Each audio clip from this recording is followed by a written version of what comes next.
Hey guys, I'm Anna, and today I'm going to show you how to fix KeeperTax mobile app not working. So first of all, you need to make sure you're running the latest version of the app. Open up App Store on your device, and then tap on this search icon in the bottom right corner. Then search for the KeeperTax app, and if you see this update button right next to the app name, simply tap on it to make sure you're running the latest version of the app.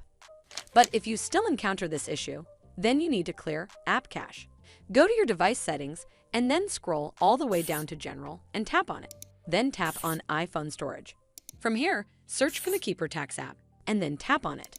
Once you're on this screen, you need to tap on Offload App. Tap again to confirm. It'll take a bit for processing, and then a Reinstall button will show up. Simply tap on it to reinstall the app. This should fix the issue, but if it doesn't, then you need to completely reinstall the app. Follow the on-screen instructions to navigate all the way to the app page. Once you're on this screen, tap on Delete App to uninstall the app from your device. Once uninstalled, you need to open up App Store and then search for the KeeperTax app right over here in the search bar, and then click on this Get button to install it back on your device.